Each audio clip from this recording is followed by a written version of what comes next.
So in this Lucy form, another lovely root.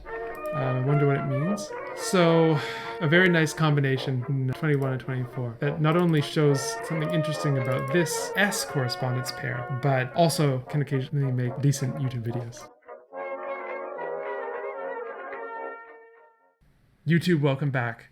We've got more historical linguistics to do. We don't have a lot of time to do it in, so let's jump back in. All right. So,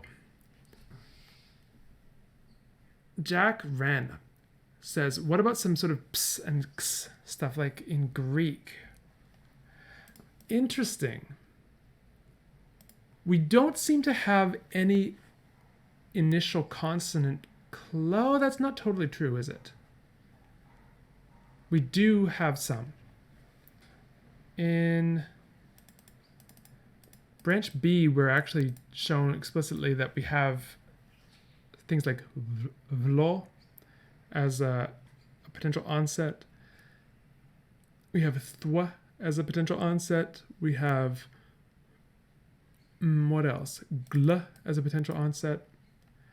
So if we have a cluster there, and say one of them is labial and one of them is coronal, that could do it.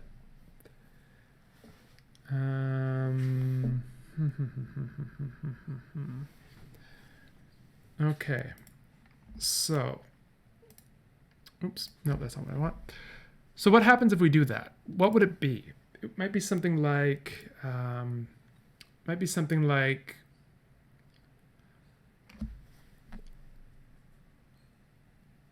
pta, something like pta. So let me grab an aspiration diacritic. So maybe F1 is not th, but where am I going? We need, what's the word? Oh yeah, this one. So if it's not th, could it be pta? And then this could give us thakne and vagne, potentially. Oh, Deluxe Tux, Proto-Oceanic has v to th. Interesting. So if we start out with p, then maybe what happens is we have p going to f, we have f going to, we have p going to f in B and C, we have f going to v in B, because B likes to voice its fricatives. And then we have, for some reason in A and D and E, we have it, maybe it's dissimilating away from this G. And so we go from pagne to tagne, and then that gives us thagne, or thanke, thakne, maybe. I like the inventory that results much more this way. Where's my water? Gotta hydrate. Okay. So, okay. You know, it makes me miss air conditioning. All winter long, I'm thinking, oh, I wish it were hot out, I wish it were hot out, and now I experience the heat, and I'm thinking, right. Okay, so I think it's a better inventory this way, certainly. So if we do this, then we have, instead of the th here, we have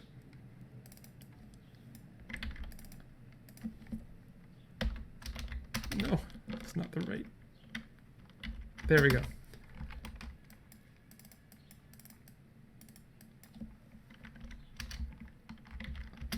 Okay, So then maybe we have this, and then that starts to make us wonder, do we also have a T3?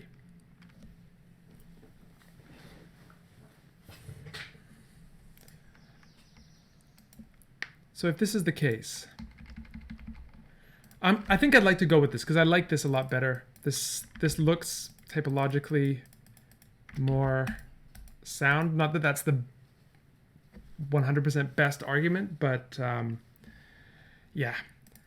Sutton, I understand how it took you so long, because it's taken me some time. I worked on this over a number of days here and there, not obviously not full time, but you know, as far as I could without neglecting my other responsibilities. And yeah, there's just so much richness here.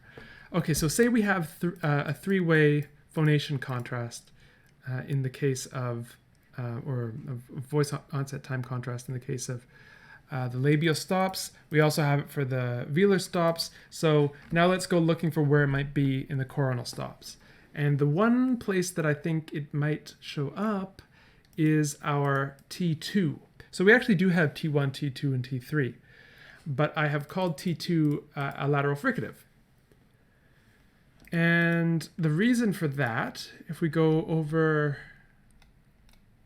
to T2, what do we see it doing? We see it showing up as follows. Hla, so voiceless lateral fricative, voiced dental fricative, voiceless dental fricative, voiceless dental stop, or maybe it's alveolar, I don't know, and aspirated coronal stop.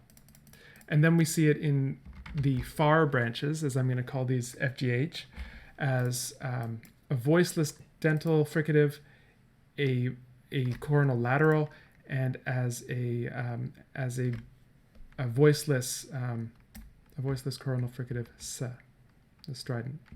So what could give us all of those? And I was thinking maybe what could give us all of those is the lateral fricative. It seems like it would be fairly easy to get to a non-lateral fricative from there.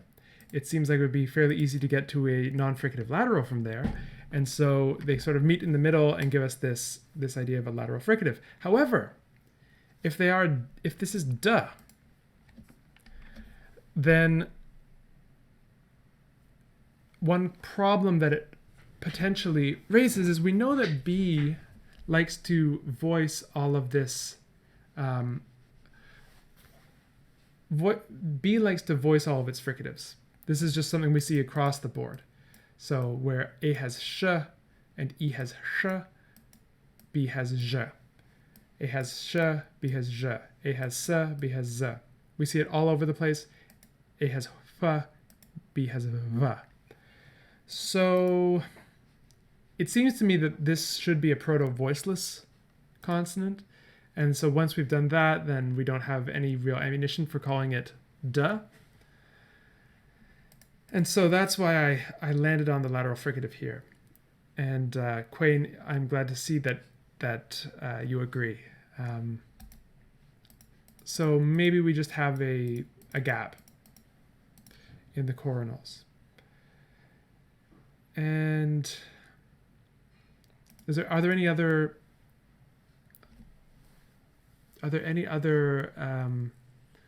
of these consonants which might be a duh? Well, maybe.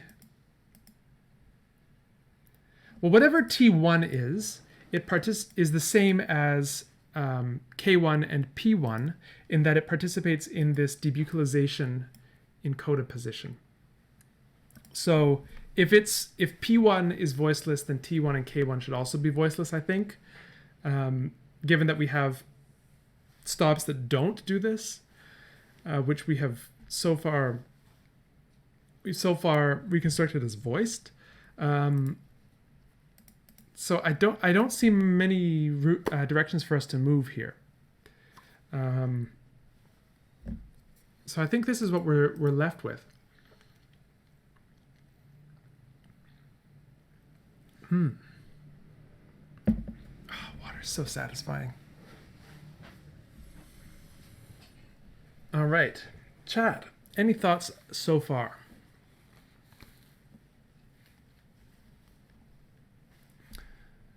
Happy without a D? All right. Well, if you're happy, I'm happy. So let's continue. Let's see what other mysteries we have. Sawton has thoughts. Oh, I can't wait to see. At the end of today, we're going to do the reveal. And Lucy, do you have the reveal for me? Because it'd be cool to put it up on screen. So, all right. So then, now that we've dealt with the consonants,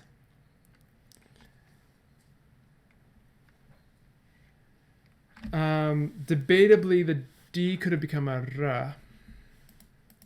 Let's take a look at that. So we have,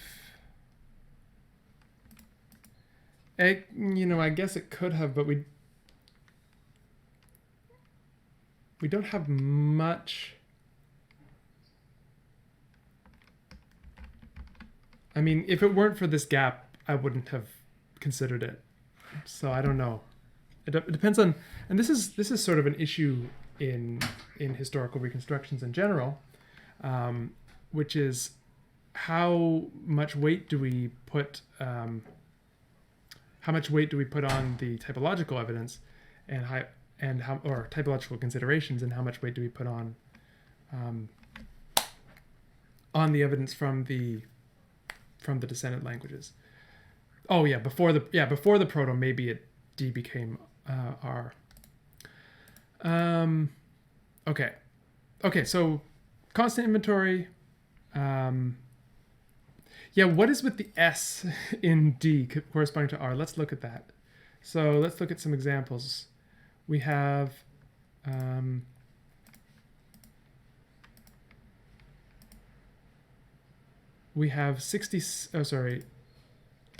12, so Sankara, or Sankara. Here we have Sangasa. I don't think there's any way for us, this should be actually, it's intervocalic, which is a really, really weird place to devoice. But nevertheless, I don't think we have any other option here, because we have no evidence for any cluster. We have just a plain, we have some plain uvular fricatives and trills. We have this final syllable deletion in branch C. And then we have this S showing up here. And then our only other piece of evidence is this retroflex in branch E. And then if you want to see more like this, we have 21. So in this magnificent root here, we have it showing up again, just intervocalic and proud. R to S is weird. I don't see any sort of phonetic naturalness argument for it. So what we could do then, I mean, we could make this into treat this as rhoticism and treat branch D as having the ancestral form. But then we have to contend with forms like 24, where we have S showing up corresponding to S in branches C and E. So in this Lucy form, another lovely root. I wonder what it means. Lucy, Lucy in branches D and E, Los in branch C, and then Lise and Luse in branch A and B and A respectively. So yeah, we have a nice we have a very nice combination in 21 and 24 that not only shows something interesting about this S correspondence pair, but also can occasionally make decent YouTube videos. All right. Another piece of evidence, I think, that makes me slightly wary is that my reconstruction of this word here, which I haven't done the vowels for yet, seems to have a K here, whereas clearly I think it should be a G, something voiced. I'm, just for the meme potential, I'm anticipating something like kolingori, but could be wrong. So the fact that there's a K showing up here makes me suspicious. Staten, of course, can't answer on honor. But, okay, let's talk about the high tone in A. So I haven't fully analyzed this yet, but it seems to me like what we have in the proto-language is a stress system where heavy syllables attract stress. We have penultimate stress, so in case of something like Sankara, unless we have a heavy syllable in the ultimate, in the final syllable, and then we get something like abhlur, or weplit, or uplos, or ukapnash, or for something that is a bit less consonantal on the end, epteu, in these reconstructions. So it seems that what happened was whatever the stress syllable in the proto-language was, it gets high tone in branch A. And that's basically it.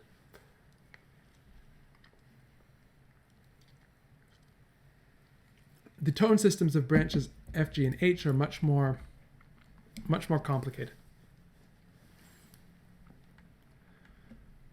So,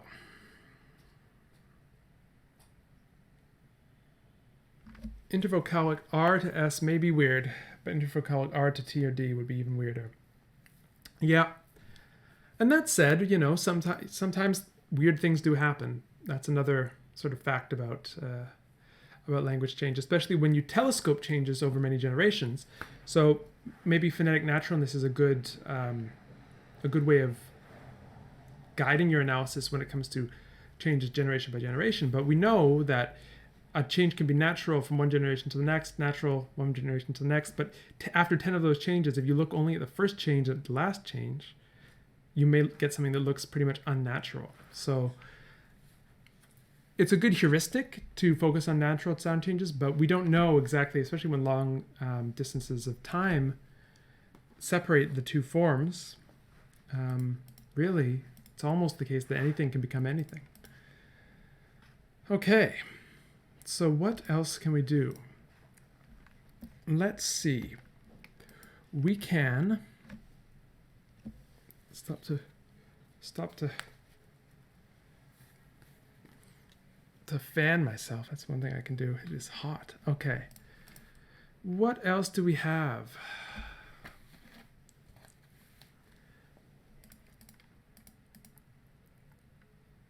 I did reconstruct some change shifts. So let's talk about some weirdness with the stop series.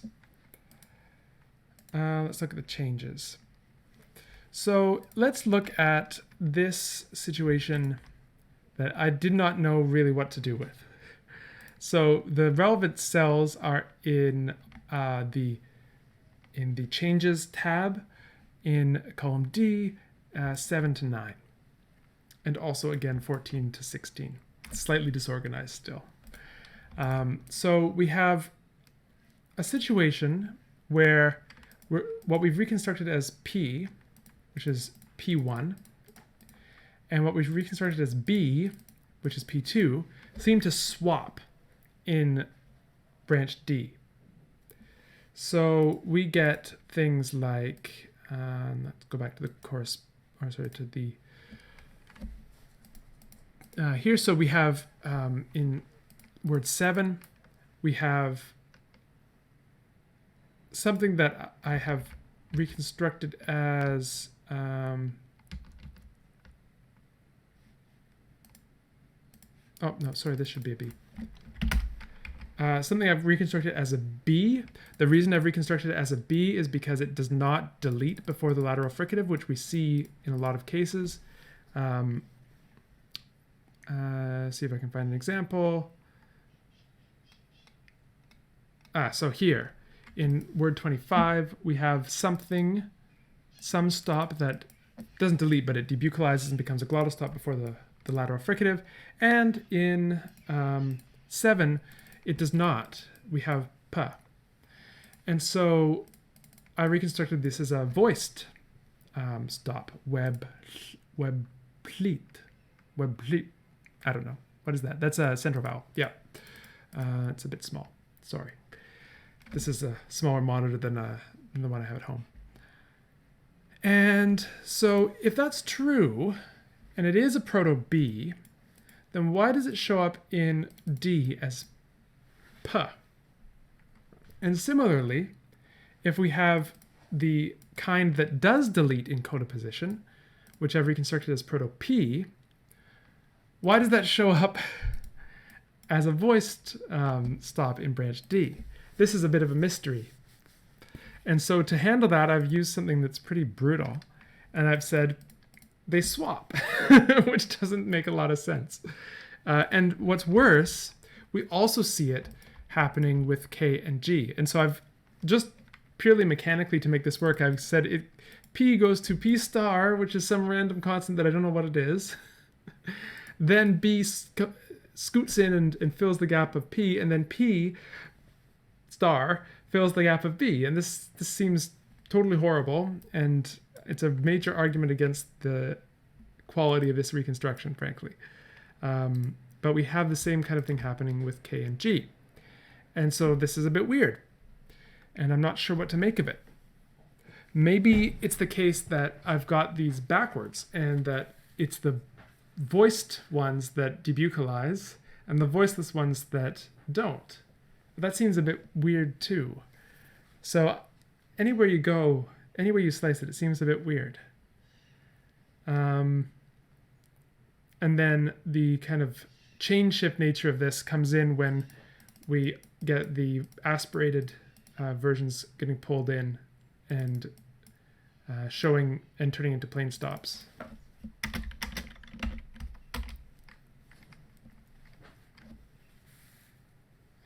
Yeah, if P star were a bilabial fricative, but then if it's a bilabial fricative, why does it just spontaneously voice and then turn into a stop? It just seems a bit dubious to me. Why am I wearing a hat? Lichen is popular demand, I have to say. It's everything I do it for the people. So it's for style points as well, I have to confess. We even had a vote at the start as to which hat I should wear.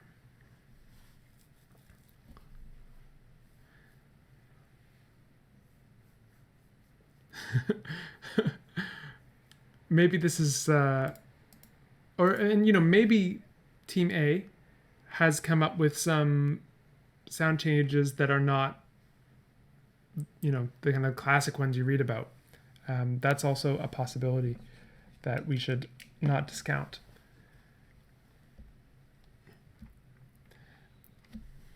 Yeah, that's true. Sawton, okay, so I want to clarify something. Sawton did a huge amount of work, but it was also a team effort. From what I understand, there's a whole A team that was involved. Could one have retroactive voicing assimilation and the other progressive? Let's see what the environments are. So something that's promising for that analysis is that we don't have any intervocalic examples of these, which is maybe also a bit suspicious. But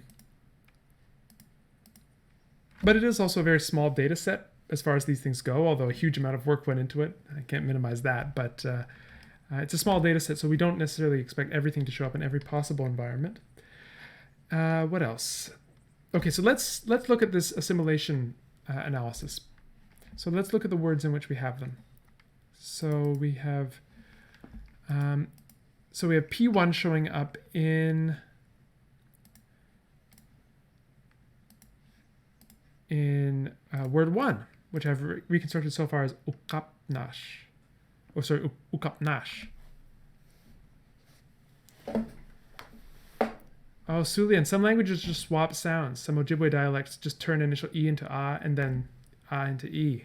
I mean, if it's possible, We can't rule it out.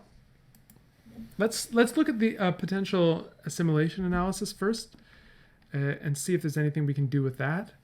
So we have this. This is in word 1. We have it showing up before a nasal, which I think would be a pretty decent environment to voice.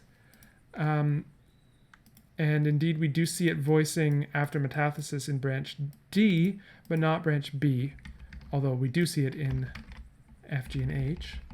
We see it disappearing altogether in C, and we see it palatalizing in A and B. And then let's find another one with 2. So if P2 were, okay, so let's just rewrite this as N, S, and so far T1 we're looking at as T, T2 as the lateral fricative. So, okay, so these are all voiceless, so that's good. But then we have the identical environment here with P2. So I don't know. I don't know if we can rely on an assimilation analysis when we have a more or less identical environment and 2 different outcomes in the same language. Yeah.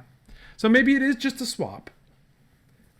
So then in that case, if it is just a swap, we can look back. We can see it happen in the velars. It happens in the labials.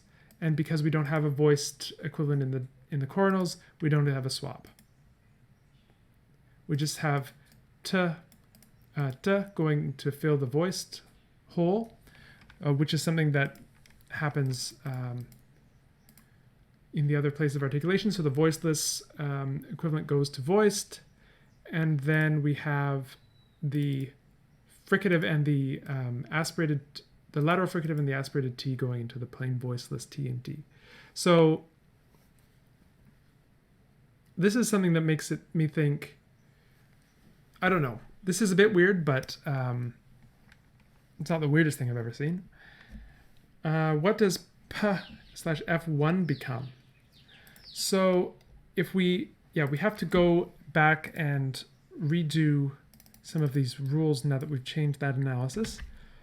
So let's see, we have P going to the, we have P going to V, we have P going to F.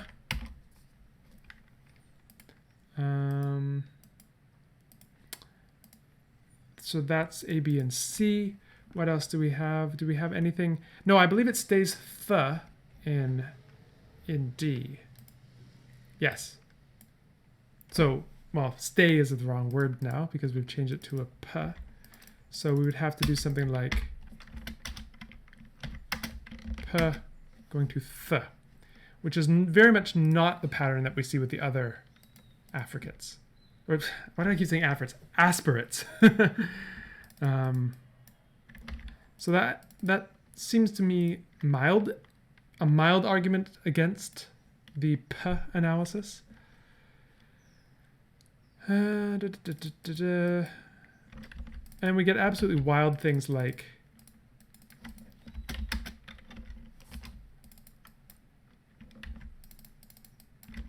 P going to J in branch E. So I don't know about that. I think we need some extra steps here. Like maybe, yeah, it's dubious. But it does seem to work kind of well for, well, let's not consider it a single step sound change. Let's introduce some stages, because this might also give us some evidence for subgroupings. So if we say P becomes F, so by labial fricative, I don't know if you can hear all these sounds I'm making, but let's, where is that? That's scary. The door just opened on its own. Ghosts.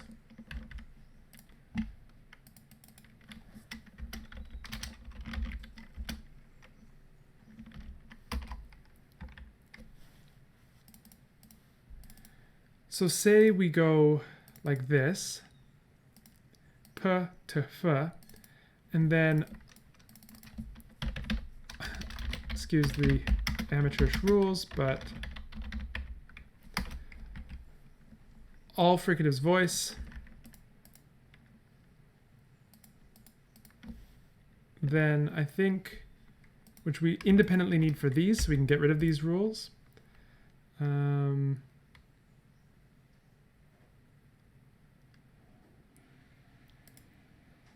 I think then that works pretty well.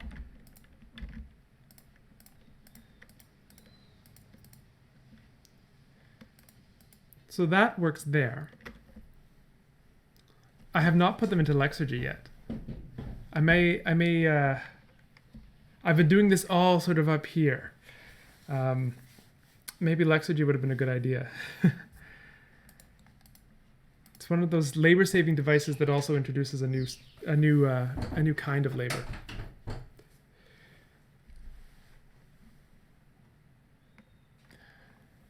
Yeah. So let's look at these this issue of peripherals. See.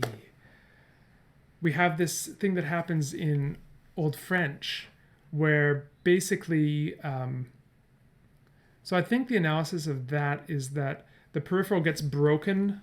So this is something like cambiare, going to changer. And what seems to happen there, let's just get some space, is we have, so just focusing on this one. So we have cambiare, not a link, which goes into cambiare, and then the B drops out at some point, and the Y undergoes fortition, which we already need independently for in French. So we get I don't have the IPA here, jare. So that's how I think that worked.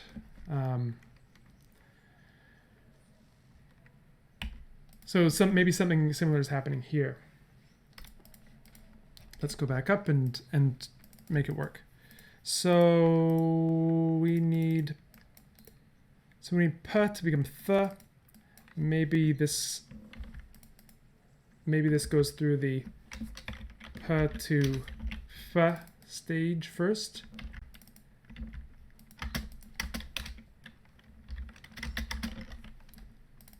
And then f to th. We don't have very many words with this in it. 14, 4, and 8, that's it. So if we look at them, what do we have? 14, 4, and 8.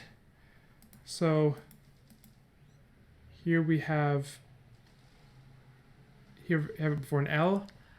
Here we have it where is it before an L again? Here we have it, and where's the other one? 14. 14, here we have a word initially. So I don't know what the motivation would be. It just seems like an unconditioned change. Fox, that's a wonderful suggestion. Unicode input or wing compose helps with inputting IPA on the spot. I'll make a note to self to look that up and save everyone the agony of me going Control-C, Control-V all over the place. Okay, so say we do have that, then how do we get, we don't have any evidence of a palatal in here though. So if we look at F1, it's initial, so this is thakne. I believe that's our reconstruction so far, or pakne, right? That's 14. We haven't done the vowels yet, but probably something like pakne.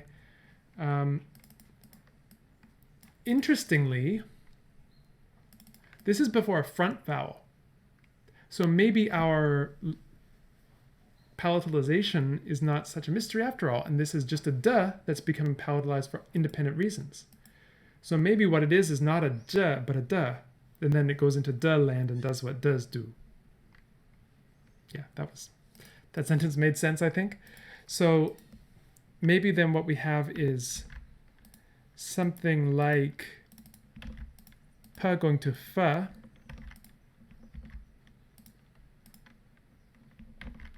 then f going to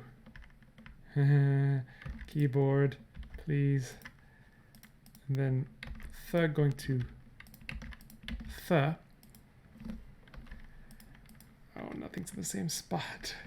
Okay, great, it's fine. Everything's fine. Okay, so we have these sound changes which are shared. Let's see if I can make some room, which will show the interesting similarities between these two branches.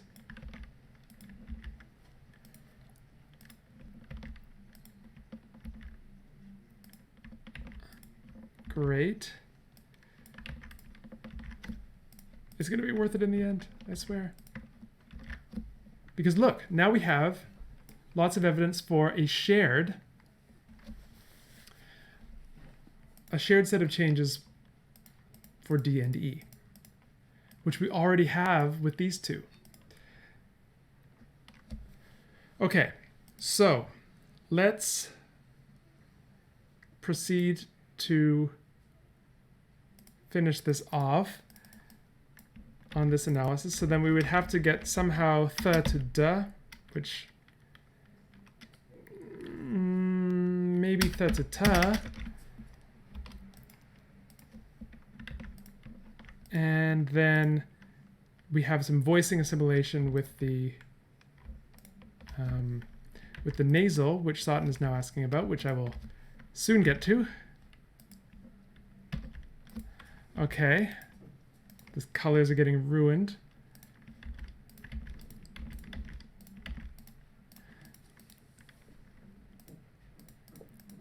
And then NT becomes maybe ND. Oh, I could be wrong. Okay, let's look at this again. Where does the nasal come from? So I think the nasal is our, so if we have as the, let's just write this so I can pronounce it. If pakne is our protoform, then the N has metathesized and is gone,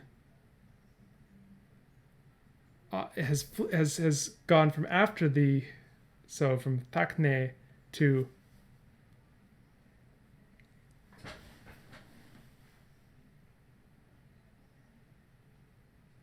or maybe this j is not our culprit at all. Maybe this is our g. So if we have pagne, isn't it more likely that our g would become j rather than our p? And so maybe the p has just dropped out. Huh. That sounds a lot better to me, actually. Wow. Interesting. Okay, on that note, I'm going to put in a YouTube break. YouTube, if you enjoy watching my pain and suffering, please come back and we will reconstruct more and we will soon see the actual answer. Okay, so come back, be well, rejoice, all of those good things, and I have no idea what to say, but we're going to end the video now and we're going to start another one soon. So come back soon.